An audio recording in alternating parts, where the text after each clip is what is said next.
We'll hear argument first this morning in Case 12-574, Walden versus Fiore. Mr. Buchholz. Mr. Chief Justice, and may it please the Court, in holding that respondents could bring this Bivens lawsuit against Officer Anthony Walden in Nevada, the Ninth Circuit made two errors that independently require reversal. First, as to personal jurisdiction, the Ninth Circuit held that it was sufficient that respondents have connections to Nevada, and that Officer Walden allegedly targeted his conduct at them, knowing of their contacts with Nevada. That plaintiff-centered approach is inconsistent with this Court's precedents, which emphasize that the defendant himself must have meaningful contacts with the forum state. Second, as to venue, the Ninth Circuit relied on the fact that the respondents felt in Nevada the effects of Officer Walden's alleged conduct in Georgia. That similarly plaintiff-centered approach is in conflict with the text of the venue statute, 1391b2, which focuses on where the events or omissions giving rise to the claim occurred, not where the impact of those events or omissions may be felt. Do you have any preference as to which of those errors you would like us to rely on? Well, Justice Scalia, I think for the reasons set out in the federal law enforcement officer's amicus brief, which I'll try to explain, I think that it would be preferable for the Court to address personal jurisdiction and not just venue. The reason is that venue in removed cases works differently. There really is no venue, per se, in removed cases. So if the Court only reaches venue here and holds that venue is improper, in theory, and maybe there are limitations problems with this, but in theory the plaintiffs could refile the same lawsuit in state court in Nevada. It would be a Bivens lawsuit. It would arise under federal law, so we would remove it. But then removal would mean under 1441A, venue would be proper per se in the district of removal, because that's the way removal works. And this Court so held in Polizzi half a century ago. And then there would be no personal jurisdiction, and then the personal jurisdiction would be under the Ninth Circuit's decision, and we'd be back exactly where we are now. Of course, the venue question does not bring into the Court a constitutional question, and the jurisdictional one does. That's true. And we usually try to avoid constitutional questions. That's true, and the avoidance canon is certainly one factor the Court could take into account in deciding which issue to reach or which issues to reach or in what order. On the other hand, the personal jurisdiction question is a constitutional question, but it's not a constitutional question in the strong sense of the term, because the only reason that the personal jurisdiction question as applied in this case is a constitutional one is because Congress hasn't provided for nationwide service of process for Bivens claims. And as the Court pointed out in Omni Capital, the Congress has the power to do that. It's not for the Court to do that on its own to fill a perceived policy gap in personal jurisdiction law. And so even though it is a constitutional question as currently configured, if Congress thought that it were a problem to apply the existing personal jurisdiction jurisprudence to Bivens claims and wanted to provide for nationwide service of process based on the idea that what counts as contacts with the U.S. as a whole as opposed to any particular Not state. likely, is it, considering that the Bivens claim was created by this Court and not Congress? I'm not suggesting that Congress should do that. I think Congress should not do that. I think Bivens claims, for the reason that Your Honor just stated, is sort of the last place that anyone should start to create a more plaintiff-friendly version of personal jurisdiction. The Court has gone — I'm sorry, Your Honor. You would not have any problem about assuming we agree with you that there's no personal jurisdiction, it's the wrong venue for the district court in Nevada to transfer the case to the federal district court in Georgia? Well, I think, Justice Ginsburg, in the ordinary course, in a case starting in district court under Section 1631 or the venue statute, that would be an appropriate course. Here, the district court asked the respondent specifically, if I agree with Officer Walden on personal jurisdiction or venue, do you want me to transfer or do you want me to dismiss? Because the statute gives the district court discretion and says in the interest of justice, transfer is permissible in lieu of dismissal. The respondent said emphatically, we don't want you to transfer. We want you to dismiss. I guess they decided they would rather have an appeal to the Ninth Circuit and take their chances with an appeal than pursue the case in Georgia. So I think under the unusual — Probably to be a good strategy, at least to the extent they got to the Ninth Circuit. Isn't Calder against Jones in considerable tension with your proposition that you don't look to the plaintiff's contacts with the forum? I don't think so, Your Honor. I think there is definitely some language in Calder that could be read in a variety of ways. I think the key language in Calder excuse me, as the Court states its conclusion, it says in sum, California was the focal point both of the article and of the harm suffered by the plaintiff. And then the Court later says that the defendants expressly aimed their conduct at California. It doesn't say at the plaintiff, who happened to be in California. It says at California. And I think that's not an accident that the Court used those formulations. In all of the personal jurisdiction cases before Calder and since, and for that matter decided the same day, and Keaton decided the same day as Calder, the Court has emphasized that random, attenuated, and fortuitous contacts with the forum state are insufficient, and that in particular contacts between the defendant and the forum that are created by the unilateral activity of the plaintiff are not sufficient. What do you think the Court meant when it said that the article was aimed at California? I think what the Court meant, Justice Alito, is that the article was distributed in California. California was by far the largest market for the National Enquirer. The article recounted events or alleged events that happened in California. And the article was drawn from California sources. So it's not fortuitous that the effect of the article was felt in California. Nothing about that was fortuitous because the defendants knew that the article would be distributed widely in California, that was the largest market, and they It was distributed everywhere. It was the National Enquirer, so it was probably in every supermarket in the country. Why does California, as an abstract entity, care about an article that makes allegedly defamatory statements about things that people supposedly did in California? I don't quite understand that. Well, let me try to answer the first part of your question first, Justice Alito. It's true that the National Enquirer was national and was distributed throughout the country, but the Court went to pains in the opinion to emphasize that California was the largest market. And so when the Court said the brunt of the harm, that this is right after the Court's reference to express aiming, where the Court said the largest market for everything, isn't it? Well, I think particularly for the National Enquirer, when you're talking about articles about celebrities, about actresses in particular, that allegedly injure their professional reputation and prevent them from getting future acting jobs. Are you suggesting if everything was the same except Ms. Jones was in New York, there'd be a different result in that case? No, I'm not suggesting that. I think that. Well, I thought several times you said California was the biggest market. Right. I think the way that Calder reads, I think that there are a number of factors. One of them is plaintiff's residence in California. That's where she was when she suffered the emotional distress from reading the article about herself and where her job prospects were allegedly adversely affected. But it's also true, the Court points out, that not only is when the Court says the defendants expressly aim their conduct at California, the next passage after that, where the Court explains what express aiming at California means, says California was not only where Ms. Jones suffered the brunt of the harm, but where the defendants knew that the Enquirer had its largest circulation. So I don't think you can disentangle the fact that that's where she was, which of course was a relevant factor in that case because it was true, from the fact that the defendants in a broader sense, in a sense not based on her unilateral activity, but in a sense based on their own contacts, aimed at California. Well, what does it mean in the context of an intentional tort, which is what we're talking about here, to aim at a particular state, if it doesn't mean to aim at a person who you know to be within that state? I mean, nobody conducts an intentional tort intending to injure California per se. You're intending to injure a person who resides in California. So what would it actually mean to aim conduct at a state irrespective of a person?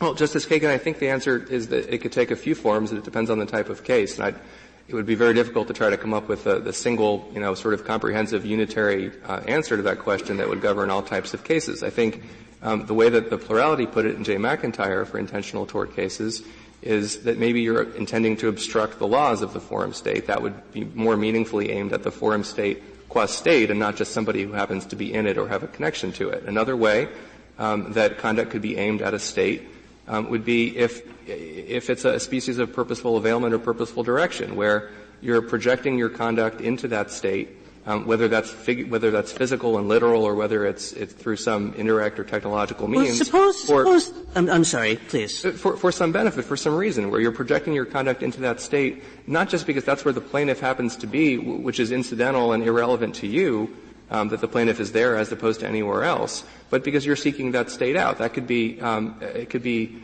in a case like J. McIntyre, the court, of course, divided over whether, in a very broad sense, sending your product into the stream of commerce, intending that it in some sense, go to the U.S. as a whole without any particular focus on a given state was sufficient.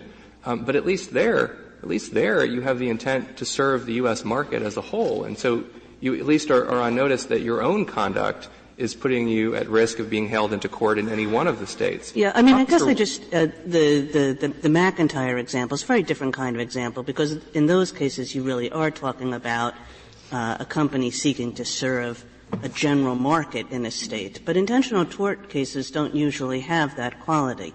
You're going after a particular person in an intentional tort case, and it's odd to think of going after a particular person, whether it's a defamation suit or it's a fraud suit or what have you, as targeting the state itself. Well, I think if it's a defamation suit, Justice Kagan, if you project your defamation into the forum state, then it's fair to say that you've, in a sense, entered the forum state, whether that's electronic or physical, as in Calder. But in this case, it was known or should have been known that these were gamblers. They were in Nevada. That's where that's where their gambling takes place. They were residents of Nevada. So in that sense, they were like the plaintiff in Calder. The injury was there, and the defendant arguably knew or should have known that that's where its major impact would be. I recognize your point that when you take money away, then you're inconvenienced in any state where you happen to be. But there was an argument here, it seems to me there is an argument here, that this was gambling, and these people were from Nevada, and so this curtails their right or their option to conduct their activities in Nevada. Well, Justice Kennedy, the complaint alleges that the plaintiffs had contacts with Nevada, were residents of Nevada. Of course, they showed Officer Walden California licenses. That's what the complaint alleges, not Nevada licenses. And so at the time of their but actual... But didn't they say they were a resident in both places, in both California and Nevada? They do say that, but there's no reason to think, and even they don't allege this, that Officer Walden knew that at the time that he actually interacted with them. And so there's no allegation that... Let me ask this, and it's probably clear in the briefs. Is the gravamen of the complaint the seizure at the airport or the later false affidavit? Because to the extent it's the later false affidavit, that cuts against you marginally. Well, I would emphasize marginally, Justice Kennedy, because I think the gravamen of the complaint is both. I don't think there's a way to separate them. The effect that the plaintiffs are the reason for their lawsuit, their claim damages based on the allegedly false affidavit, is that it took them longer than it otherwise would have to get their money back. It's the same money that was seized in Atlanta, so it's a continuation of the effect of the seizure. You can't separate them cleanly. And well, would your answer be different? Suppose that the officer had said, you can keep your money, go on to Nevada with it. And then, once the Fioris had reached Nevada, the officer filed a false affidavit, which, let's say, froze the Fioris bank accounts. Would your answer be different? The affidavit was filed in Georgia, but the money was not seized in Georgia. Instead, the money has gone on to Nevada. Is there personal jurisdiction in Nevada? Justice Kagan, I think if what Officer Walden allegedly had done, of course that's not this case, is freeze a bank account in Nevada. Well, he did it by filing an affidavit in Georgia, and then it froze a bank account. No, I understand the question, but if what he had done is freeze a bank account in Nevada, then maybe it would be fair to say that he had entered into Nevada by freezing the bank account in Nevada. But here, the cash was in Atlanta. The plaintiffs brought the cash to Atlanta. Officer Walden didn't seek them out knowing that they had any connection to Nevada. He didn't go to Nevada. He didn't direct anyone in Nevada to do anything. He didn't seize or freeze a bank account in Nevada or direct anyone to do anything like that. He never had any contact with Nevada at all, except for the very intangible contact, if you can call it that, of allegedly writing this affidavit to keep the plaintiffs from getting the money back sooner than they would have. But the plaintiffs would have gotten the money back wherever they happened to be, or really more precisely, wherever their lawyer happened to be. The fact that they chose a lawyer in Nevada and that's where they asked the government to send them their money back ultimately is the very definition of fortuitous contact between Walden and Nevada. You started by saying that our personal jurisdiction and venue provisions and jurisprudence center on on a defendant's action, not on the plaintiff's action or injury. Calder suggests otherwise. But how do you respond not only to Justice – I'll do this after, but let me just pose the question and you can answer it on your rebuttal. Thank you. I'm worried about the Internet thefts from somebody's account in Vermont by someone in Illinois, the hypothetical on page 19, who steals something from a store in California. Thank you, Justice Sotomayor. All right. If I may, I'll reserve the balance of my time and, as you suggested, address that on rebuttal. Thank you. Okay. Thank you, counsel.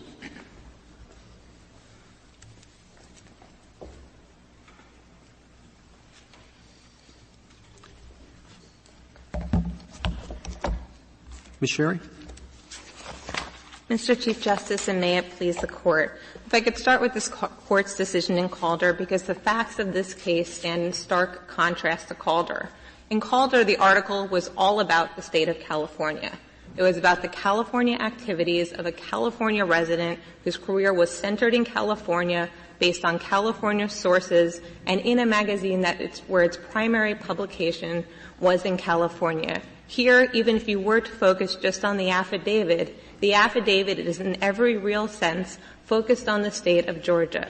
According to respondents' own allegation, it recounts what happened in the Atlanta airport in Georgia. It was based on information that was received by Officer Walden in Georgia. It's about funds that were seized in Georgia, that remained in Georgia. It was prepared in Georgia, forwarded to an AUSA in Georgia for forfeiture proceedings in Georgia. And so the two cases could not be more different, just as the focal point of the tortious activity in Calder was on the state of California. Here, the focus of the tortious activity was on the state of Georgia. Did the affidavit ever get to Nevada? It didn't get to Nevada. Based on respondents' own allegations, it was sent to an AUSA in Georgia for forfeiture proceedings in Georgia. And notably, had respondents wanted to regain their property during the 6 months period of seizure, they would have had to go to Georgia to do so. Do we know how much of the information, supplemental information that was prepared in Nevada and then was forwarded to Georgia, how much of that information was in the affidavit? Based on the current record, I don't know that we do. If you look at the complaint allegations, they suggest that what they call the exculpatory information was left out of the affidavit. The affidavit itself, if it even exists, is not in the record in this case. And then, by focusing, you asked the question, Your Honor, about what the gravamen of this case is. I think in a very real way, the gravamen of the case is the initial seizure. The Ninth Circuit focused exclusively on the affidavit, and respondents do so here as well. But I think it's a quintessential example of the tail wagging the dog. The affidavit is at best a thin and artificial read. Even if you were to focus exclusively on the affidavit, as I explained. But it was stated as a separate claim. And I think Judge Berzon read it that way. And I don't think Petitioner has taken issue with that. That there's one claim is for the seizure, another claim is for the false affidavit. So the seizure stops the funds immediately, and then the false affidavit keeps them there. So I didn't think there was a genuine difference between the parties on whether the affidavit, knowingly composing a false affidavit, is an independent claim. There isn't for purposes of this case in this court, and I don't mean to suggest otherwise, but while there may be a distinct claim, there is no distinct injury. The injury that respondents allege based on the affidavit is simply that the initial seizure continued beyond the time that it otherwise would have, and for that reason the harm, the same economic harm that they were already feeling in Nevada, continued beyond a certain point. But imagine a case where everybody agreed that the initial seizure was lawful, so that wasn't part of the complaint at all, and the only complaint was that a false affidavit had been filed, so that after making a preliminary investigation, the officer hadn't transferred the money but had instead kept it.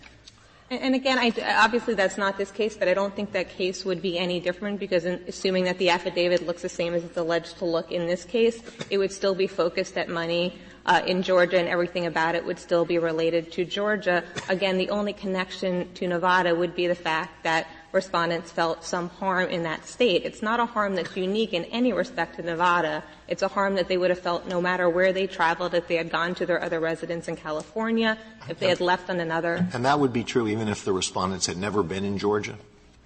No, I think it's significant here that the respondents did go to Georgia. I mean, here we are talking about a traveling plaintiff, a mobile plaintiff, who voluntarily left their home state and traveled to other states, traveled to New Jersey, traveled to San Juan, and traveled to Walden's home state, the place where he lives and works, and brought their cash with them there. And so I think it is significant that they did travel to the state of Georgia, and I think it shows how broad the Ninth Circuit ruling really is. As far as law enforcement officers go, federal, state, or local, this is a really problematic decision because they interact with travelers from all 50 states and beyond on a daily basis. The idea that based on those interactions that they can be hauled into a faraway and distant forum based on nothing more than their interaction with a traveler and finding out where that person is from, which, of course, unlike this case, the facts here are somewhat unique in that the driver's licenses that were showed were not from the state of Nevada. In most cases, when travelers show a driver's license, it's from their state of residence. Do you think it's relevant in a case like this whether the federal officer who is sued is represented by the Justice Department? I don't think it's relevant at all. I would point Your Honor to the Court's decision in Stafford v. Briggs. In that case, it's a venue case. It's about 1391E. In that case, the dissent made an argument that that provision should extend to personal capacity cases against government officials, and one of the arguments made is there's really not much of a burden on them because they have DOJ representation, because they have indemnification. And the majority there rejected that argument. I think it's equally implausible here, and I think it's significant that not only did the Ninth Circuit rely on the fact of DOJ representation, which, mind you, is not a guarantee, it's a discretionary determination. But not only did they rely on it, they relied on it to say that there would be personal jurisdiction here because this is a federal official or really a state official deputized as a federal official. Ms. Sherry, just to try to figure out how far your argument goes, suppose there's an IRS agent sitting in Washington, D.C., and she maliciously does something, files an affidavit, does whatever she does to impose a tax penalty on somebody in Nevada. And everything that she does happens in Washington, D.C. Does the person in Nevada who is the victim of this malicious attempt to impose a tax penalty have to go to Washington, D.C. to sue her?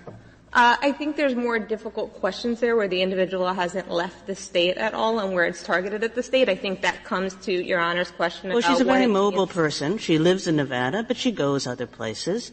And this could, harm her wherever she goes. Isn't that what you said? So, why should she be able to bring suit in Nevada under your view? That is what I said, and I think maybe it goes to Your Honor's other question earlier about what it means to expressly aim your conduct at the forum state as opposed to just the forum resident when we're talking about an intentional tort. And the cases that have looked at this, they have looked for something more besides simply aiming your conduct at a forum resident, some indication that the defendant is trying to reach into the forum state. And some of the examples that have come up is when they've actually sent something into the forum state, whether it's a defamatory article or a letter, the bullet example that's in the restatement and mentioned in the briefs. In those cases, the defendant is actually sending something physically into the state, or, for example, directing activity in the forum state, directing something to happen in the forum state. Whatever the answer is to that hypothetical, the facts here are really quite different. Walden didn't do anything to reach into the state of Nevada, and as my colleague pointed out, the only connection to Nevada and the idea that the money was going to be returned there and eventually was returned there is entirely fortuitous. It's based entirely on the unilateral acts of the plaintiff, the fact that they happened to hire a Las Vegas attorney. If they hire Sherry, would you want us to decide this case on the jurisdictional question or the venue question? The court, I think, can do either. My preference I understand that. That's why I asked the question. My preference would be that the same as petitioners, that the court decided on personal jurisdiction grounds, and the reasons are the ones expressed in the federal law enforcement officer brief. What type of action would the United States have brought if they decided to bring an action? It would have been in personam or in rem against the assets? It would have been an in rem action against the assets. It would have been a forfeiture complaint that would have been filed in Georgia, and in those proceedings, the respondents would have had an opportunity to contest the forfeiture.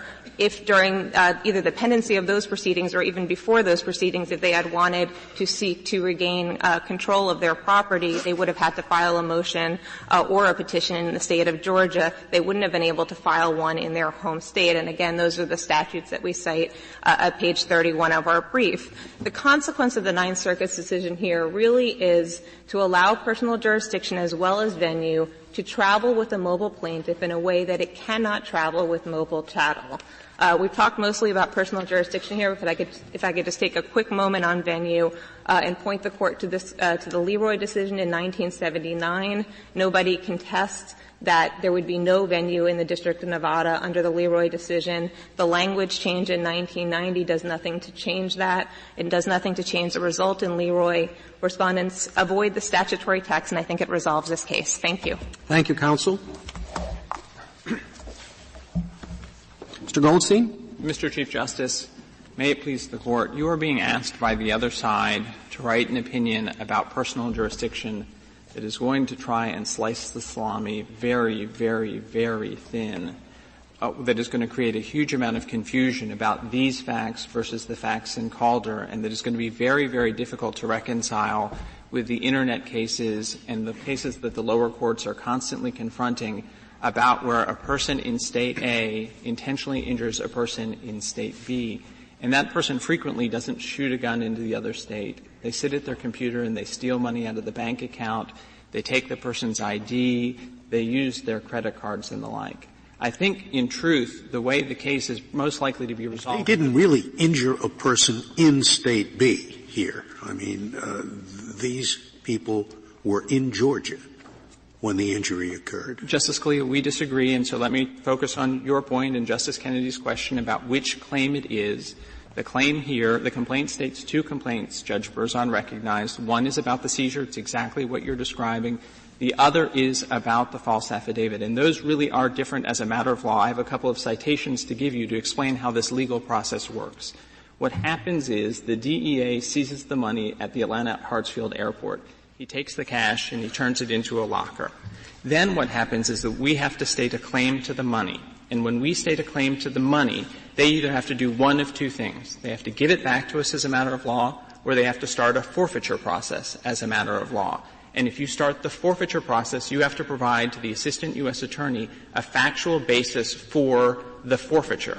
And the way to look at this, I think, is the way that Justice Kagan's hypothetical asked, and that is, imagine that there were two officers here, not one. Officer A, we'll call him Walden, is at the Atlanta Hartsfield Airport and he seizes our money. And just assume that that's perfectly lawful. We then state a claim to the money, and then we provide factual information about why it is that the money is not subject to seizure. They have to return it to us at that point, or they have to start the forfeiture process. And when that second officer creates a false affidavit to start the forfeiture process, we're not in Georgia, we have no ongoing contacts with Georgia, and we are losing access to the money only in Nevada. That's the only place we're in Georgia. Well, suppose that the plaintiffs in this case were not professional gamblers. Let's say they were major league umpires, or they are members of a rock group that's going on a tour of 25 cities. Where would there be personal jurisdiction there? In every place where the umpire was going to appear at a game, every place where the group was going to perform? No, sir. The lower courts have tackled this question because people go visit their mother-in-law. They do travel around. It's a mobile society. And they have taken from your opinion in Calder and Jones the focus on where it is that the plaintiff lives and works. And there's a good reason for that. Personal jurisdiction is trying to tackle the question of where does the defendant reasonably believe that he will be hailed into court. It's a fairness principle, and that is we need to have a predictable rule that allows the would-be defendants to know, okay, if I do this. Well, here the plaintiffs apparently lived in two places, right? California and Nevada. That is not. And suppose my hypothetical rock performer has 5 houses, one in California, one in Montana, and so forth. Yeah. That personal jurisdiction everywhere? No, sir. And let me just start with the premise of this case, all right? My friend said that this officer was shown a California driver's license. That's not correct. He wasn't shown a California driver's license. The officer in San Juan, Puerto Rico was shown one. Their principal residence, the complaint alleges, I think, in paragraph 2, is in Nevada. We do have situations, and that's where they lived and worked. They were sufficiently residents of California to get California driver's licenses, were they not? That is true at one point, and they had moved. I'm going to step outside the record just so I can accurately answer your question, but it will give you a sense of how these cases actually operate. Most often you have the situation where they're college students. You have a college student who lives at home with their parents, but they go off to college, and they may be injured where it is that they live and go to school in that case. And what the lower courts do is sensibly they say, if you know where the person's principal residence is, and this case is simplified by the fact that the district court understood and assumed that the defendant knew that they lived in Nevada. It's never been contested in the case. And Judge Berzon said quite correctly, what you have to do is you have to make it a prima facie case, because there's no evidence in this case, that the principal residence was Nevada and that the defendant knew that. So you're really arguing for a very broad principle. Whenever there is an intentional tort, you can be hailed into court at the place of residence of the person against whom the tort is committed. No, sorry. I'm sorry. That's what I thought you were saying. Then I've misled you. Let me state our test, which I haven't done yet, and that may help you. Our rule is as follows. When the defendant intentionally targets the plaintiff for injury in State A where the injury arises, and that's going to be the big difference. Does the injury arise there? Justice Scalia, your impression in your earlier question was that this injury didn't arise in Nevada, but our test requires that it arise in Nevada, and the defendant knows that it's going to arise in Nevada. I'll contrast our false seizure claim, right? We were in the airport. We lose the $97,000. If we then go back to Nevada and then file suit, our injury can't travel with us. And that's the big concern of Well, I don't see how it arises in Nevada. What they're saying is that some people in Georgia didn't give back some money that they took in Georgia. To take your example, my question is this. You say there are many cases that get this all mixed up if we don't follow your rules. Yes. All I want you to do is cite me a few. But the few that I want you to cite me will meet certain criteria. Okay. For example, a college student goes into the bookstore, and it's also a pharmacy, by the way, and he breaks his finger in the door, which he thinks is fault. He says, I'm going home. Send me some bandages. Yeah. The store never does. Send me some books. I just bought them. The store never does. They know his home address. All right? Injury. Now, what about those? Cite me some lower cases where they say there's jurisdiction in cases like that. I have not seen it. Oh, I lost my billfold. Okay. I lost it here in the store. When you find it, will you send it back? Yeah. They never send it back, though they found it. All right, so just give me some lower court cases that finds jurisdiction in that kind of situation. In that kind of situation where the injury actually, and you've named several situations. No, the injury, my goodness, he lost his billfold. There was money in it. Yeah. And by the way, when he gets home, his parents are away, and he's not going to have any money to spend on food or even like CDs or anything. So, Justice Breyer, it is our position that in that situation there is not personal jurisdiction, and let me try. There's no jurisdiction in those cases where he lost his billfold in the bookstore in the college town 1,000 miles away from home, and he's going home, and everybody knows he's never going to have any money, and they keep the money. Okay, what's the difference? If there's no cases on those, what is the difference between that case and your case? Okay. The difference is that the defendant in that instance, the injury arises at the bookstore. Okay? And the fact that it has a continuing effect as a practical matter, the lower courts uniformly treat the injury arising as in the bookstore. But there are situations that you can imagine the following, and that is he loses the billfold in the store. Okay? That injury arose there. Now someone takes the credit card from the billfold after he's gone home, knows that he's at home, and starts spending his money with it. That injury arises where he lives. Okay, now give me the case that says that. Okay, the cases that are closest to that are, two of them are at page 25A of the petition appendix. They are the Bancroft case, and these are not going to be billfold cases. Okay, billfold cases, people tend not to. If you lose $100, people don't file a lawsuit. These are bigger cases, and it's the petition appendix. You've pulled open the red brief, so I'm asking you for the cert petition. The Bancroft case at 25A is where a Georgia resident writes to a Virginia registrar, and the registrar misappropriates the website of a California company. And that is, they never set foot in California. They don't, do anything in California at all. And there's jurisdiction in California because they know that the person's going to be hurt in California. The next one is Metropolitan Life. That is, same page. An Alabama resident writes to an insurance company, and they say, I'm entitled to the insurance proceeds, but the actual proceeds belong to someone in California, and they never get the money. So it's like this case. The money never gets sent into California. And these remote injury cases, and is this a case like, I'll look at those cases, okay. But is your case a case like where the credit card is used, somebody finds it in the bookstore and starts spending the money, and did the agents here who were outside Nevada and they were keeping the money, were they going and spending it? They weren't going and spending it. Was there a credit card that they were using? No, sir. I was trying to take a billfold example, and I was trying to figure out just which cases I should read carefully, and I will read those carefully. Okay. And there's a case that's discussed in several of the briefs called Dudnikov, and that involves an eBay-like auction, and someone in one state blocks an auction in another state. So one of the impressions... Was the money here in Georgia the whole time? The money was here... Was it still there in that locker? No, here's the thing about it. This is no longer about the cash. The actual answer to your question is he turns the money in at a locker. Okay? Then it's deposited into an account. It's not about the physical money in any way, shape, or form at that point. When we got the money, nobody sent us a duffel bag full of cash. They wrote us a check, of course. Well, if it were about them, yes. So suppose they seized a gold watch. Okay. And then they refused to return the gold watch. Yes. But the gold watch really is still sitting there in Georgia. Yes. Okay? Would you say that then there's personal jurisdiction in Nevada? Okay, and same facts, and that is a false affidavit.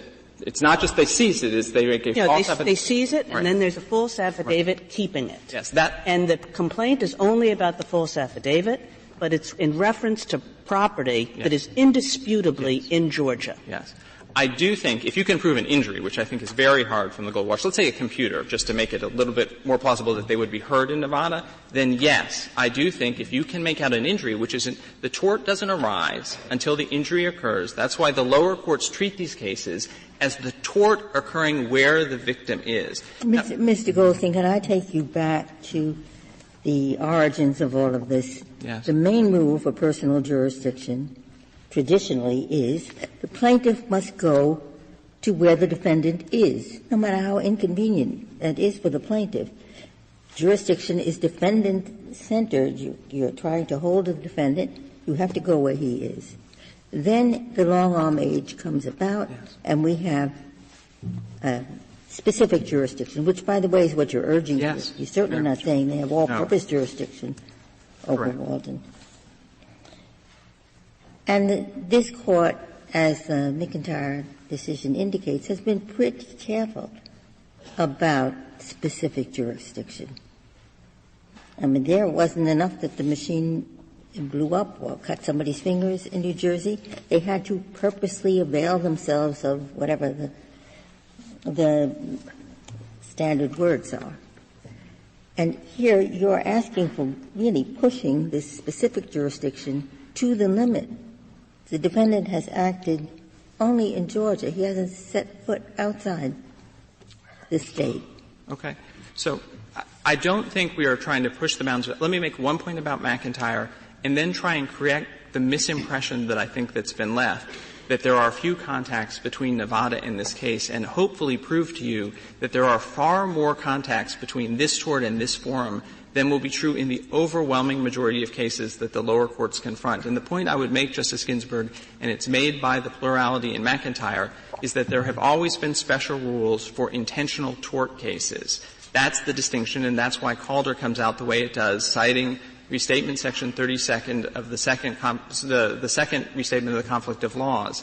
And that is the reason, it's not just made up, the reason there's a special rule for intentional torts is that the defendant knows he's hurting someone somewhere else and therefore expects to be hailed into court. The view of the McIntyre plurality, of course, was that the overseas manufacturer there wasn't itself doing anything directed at the forum. But if I could just get to the very important point about Before you move on from that point, your argument is dependent on the fact that the officer here knew that the plaintiffs were residents of Nevada. Is that right? That they lived and worked there. Why should that make any difference? The conduct is the same.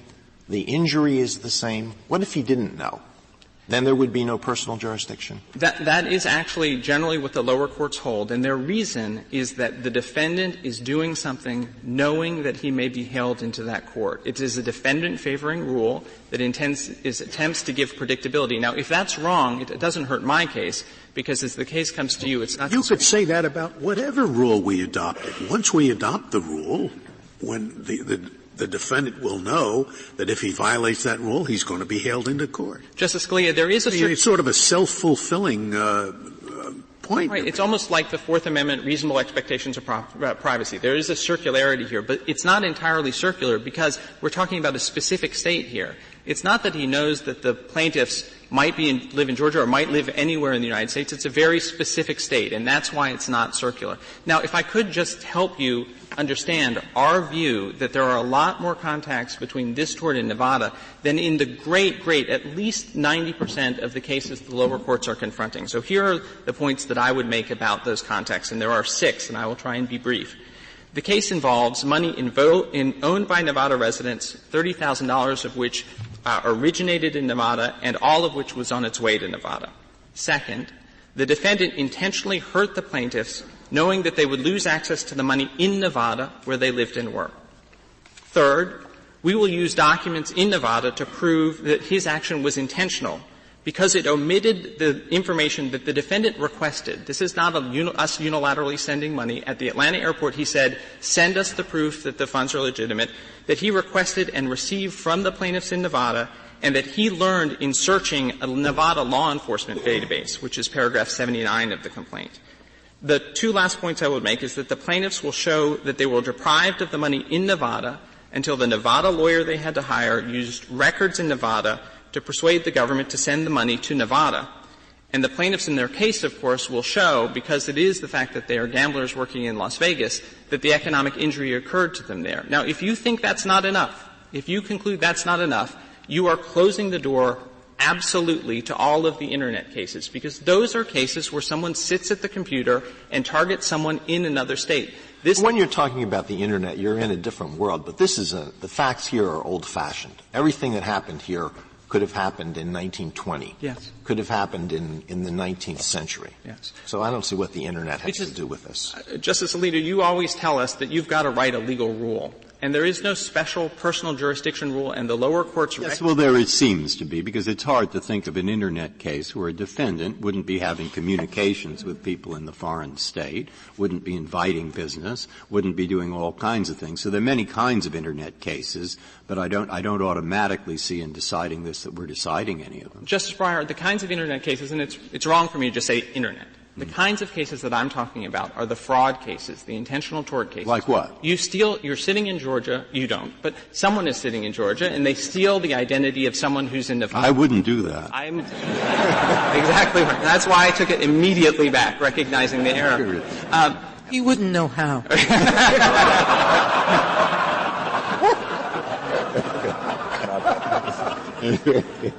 But there are bad people in the world, obviously, and those people do, with increasing and distressing frequency, with these new tools of communication, they are very, very capable of causing significant harm to someone else without actually setting foot in the state. Now, I have to offer you a solution. Let me just be clear.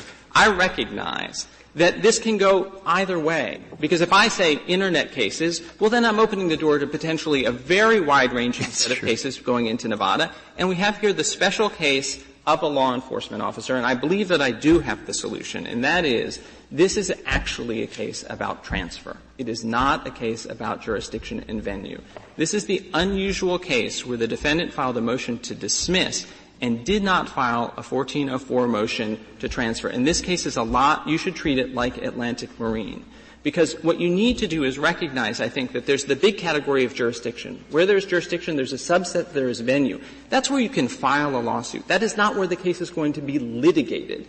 And in these cases, what defendants uniformly do, and the lower courts pay incredible attention to the fact that law enforcement officers are going to be witnesses or are the defendant. In these cases, the defendant comes in and says, okay, I recognize technically there's jurisdiction in venue, but let me tell you how disruptive it will be if I actually have to litigate the case. Well, I don't understand what you're saying. You're saying that we should reverse the Ninth Circuit's dismissal and send it back for the district court to consider whether the case should be transferred? No, sir. I would not. This is my judgment. I do not want it reversed. Well, what I'm saying. Know that, so that's why I'm confused by what you're saying about I'm trying transfer. to describe an opinion that you would write.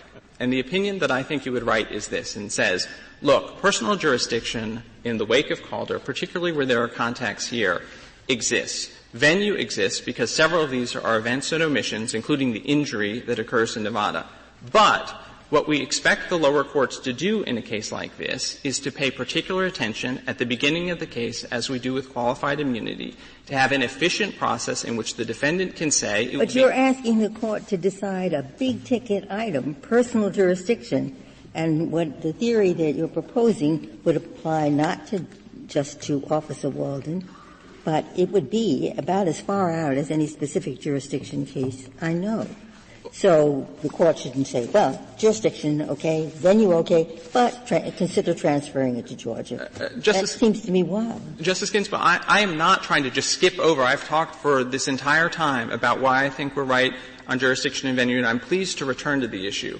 What I'm suggesting to you is that I recognize that we can't have — there are two ways of dealing with the prospect of a broad personal jurisdiction rule. One is to narrow it substantially. The second is to recognize that it doesn't determine where the case is going to ultimately be litigated. I will tell you, Justice Ginsburg, from personally reviewing all of the post-Calder cases in the federal courts and the state courts, that the contacts here are much, much greater between Nevada and this tort than exists in the great majority of cases that the lower courts are confronting. And so if you believe — Did Calder have something to do with the notion that every defamation is that every publication is a tort where it occurs? There is something special about the libel cases. There was that theory that wherever the paper that contains the libelous article, wherever it's sent, each one of those places, the tort occurs there. Two things about that. That is the rule for torts, not specifically. It's true of libel, but it's true as well of fraud. The fraud occurs where the person is defrauded. This is straight from the restatement. It's the ordinary common law rule. So the tort does happen where the victim is injured in libel and in a case like this. But you're libeled wherever it's published. You don't have to be there where it's published. You are libeled wherever it's published. And that's correct. And Justice Scalia, this is exactly why you are asking the question, why is it that then Justice Rehnquist's opinion in Calder has the discussion that the other side is focusing on about how the article was centered on California and how it came from California sources. Now, none of the holding of the case describes it, but you wondered, and he has emphasized, my friend has, why is it in the opinion? And it's for the reason you've just given, and that is defamation and libel cases. When you're talking about the publication to the Internet or publication nationwide like the National Enquirer, the lower courts have rightly focused on the fact, can we say that this isn't just directed to the United States? Yeah, but wait. Sir, you could say that Calder, far from being an expansive decision, was a narrowing decision. It said, there's jurisdiction not necessarily everywhere where the libel was published, which is where the injury occurs, but there's jurisdiction only in California where these other connections exist. We're saying the same thing. I'm just not explaining my view of it well enough. And that is except it's harder for you to establish that the injury occurred in Nevada. I don't think so, and let me try my best. All right? The reason these defamation cases about Internet and national publications, say the New York Times is sued for defamation, the court was very concerned, and the lower courts are concerned, that the publisher can't be sued in all 50 states. And so what the lower courts have done in the wake of Calder is say, I know you published it to the whole country, National Enquirer, but is it fair to say that you expected to be hailed into court in California because there were special features about this defamation? Now, defamation and nationwide publication is very different from the other torts the lower courts confront, which was suggested in the first 30 minutes of questioning, I think, by Justice Kagan, are directed at a person. The shoot-the-gun example, the defraud the victim. But our jurisdiction cases have not been based on where you expected to be sued. You could expect to be sued anywhere if the state says you're going to be sued here. Our cases have focused on whether the state has jurisdiction, whether the state has enough connection with it to assert its power, not the expectation of the defendant, but the power of the state. That's what's going on here. Justice Scalia, I agree with you, but I will say in my defense that when the court has said, when we're trying to figure out if there are minimum contacts and whether it's consistent with fair play and substantial justice, the language the court has used is it fair because the defendant could reasonably expect to be hailed into the court? That's true of purposeful availment cases like McIntyre. It's true of intentional court cases, and that is we measure fairness and whether you're getting process that is due to you procedurally by whether this is something that you could expect to happen to you, that you've done something. That's your new test, just whether you could expect this to happen. No, sir. No, sir. I've given you a specific test about where you have to intentionally injure the person, knowing that they will be injured there, and the injury has to arise there. And as I've said, the way in intentional tort cases that has to work is that the lower courts recognize that a tort has a wrong and an injury, and the injury is what makes the tort complete, and the tort occurs where the victim is. Just take the shoot-the-gun example, right? The reason is that the person is injured there. It doesn't have to be that you shoot the gun, that the bullet travels across the state line, because the same thing can happen when money is taken out of your bank account. What are the elements of the second tort? Yes. It is essentially a fraud claim. And what is the element? That he knowingly submitted information that caused the government not to send us the money.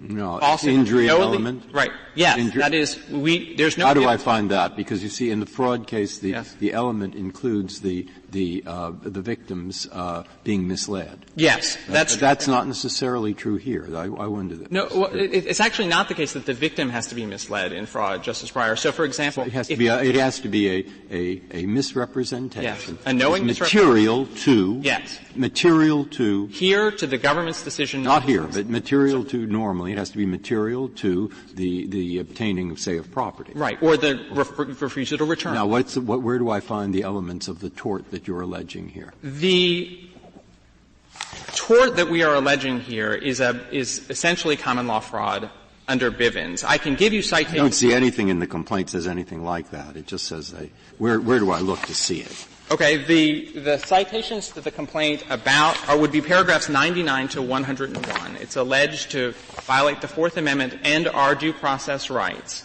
to have submitted the false affidavit that caused the government not to send us the money. And if you were to conclude, Justice Scalia, that this injury doesn't arise here, let me just tell you what the consequences of that are. And that is, there are a large number of cases that arise constantly where people lose access to money, where they don't have the insurance proceeds sent to them, or the Social Security checks, or the IRS refund. Well, Mr. Goldstein, as I understood what Mr. Buchholz was saying, he was saying there's a distinction between an officer who commits a fraud in Georgia. Yes.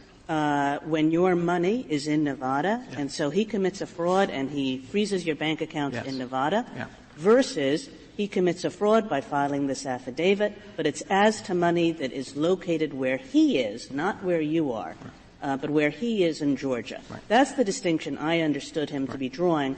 What do you think about that? It doesn't make any practical sense to me, and the money wasn't in Georgia. The money was in an account in Quantico, Virginia that belonged to the DEA.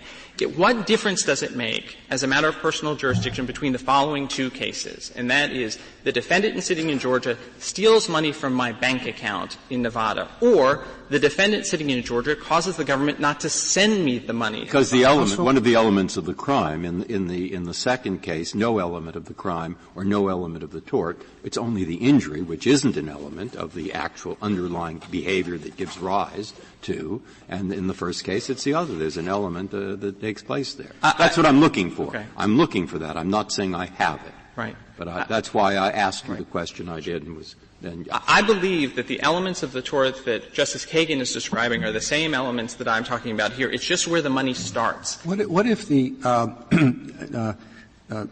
plaintiffs in this case didn't leave Georgia? Yes. They said, look, I'm not leaving until I get my money back. Right. And I'm going to get my money back as soon as the lawyer sends us the receipts or whatever yes. it is.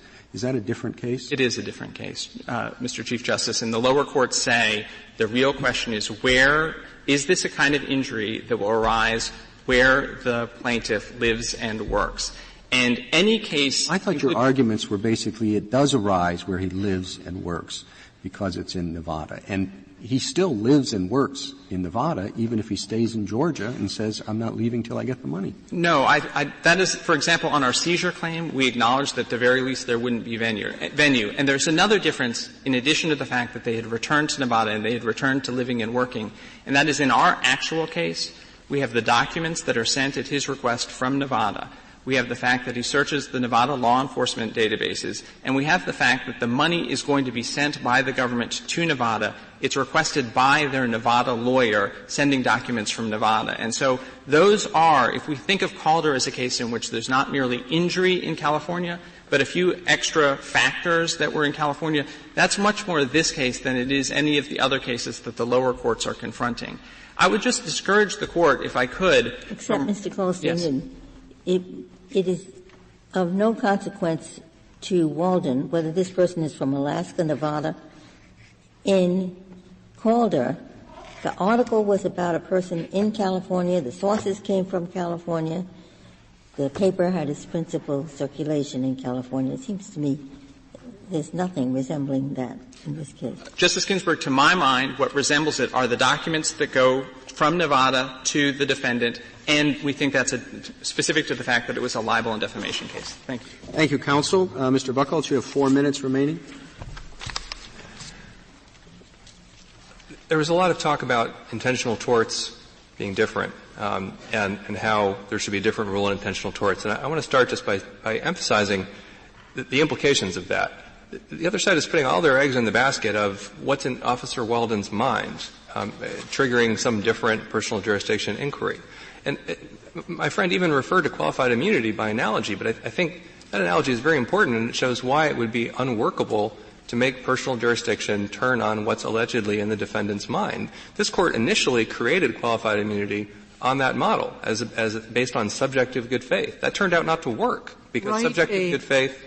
Counsel, write a holding that takes care of your case without putting at risk the Internet cases that he's talking about. Justice Sotomayor, I think there's absolutely no reason the Court needs to address Internet cases or any other cases involving modern technology. This case is the most modern technology involved in this case, I think, is a dog sniff at the airport. There's just no reason for the Court to address any of those your issues. Your adversary is right. We write rules that get applied to different contexts. Right. So write the holding for me. That can't be just defendant's activities, because Calder did more than just defendant's activities. So write the holding. Of course, Justice Sotomayor, I understand there has to be a rule. And the rule is here there's tangible property. This isn't a case about property with no real-world presence that only exists on a server somewhere. This is a case about cash. It was in a bag, and the bag was in Atlanta, on the plaintiff's persons in Atlanta. It was seized in Atlanta. And the only effect — Sorry, would there be a difference if the bag had been shipped to Washington, D.C.? And, money is fungible. Money is everywhere and nowhere. So it seems as though money is a bit different from a gold watch. It's only contingent that the money remained in Atlanta rather than being shipped to a bank someplace else. Well, I think it's not contingent. And from Officer Walden's perspective, I think it's incidental and contingent that the plaintiffs happen to be from Nevada, and that's where the effects of the seizure or the continued seizure or the delay in return were felt. But I think to try to answer Justice Sotomayor your question and your question earlier about freezing a bank account and other kind of electronic cases or Internet cases where different technologies are involved, maybe there's a difference between freezing a bank account in Nevada. Maybe that can be said to be something that occurs in Nevada that's reaching into Nevada to cause a real effect in Nevada, to cause something to happen in Nevada, which is different from seizing cash in Atlanta, knowing and failing to return it, knowing that the failure to return it is going to have an impact wherever the plaintiffs are, which presumably will include where they live, which is Nevada and California.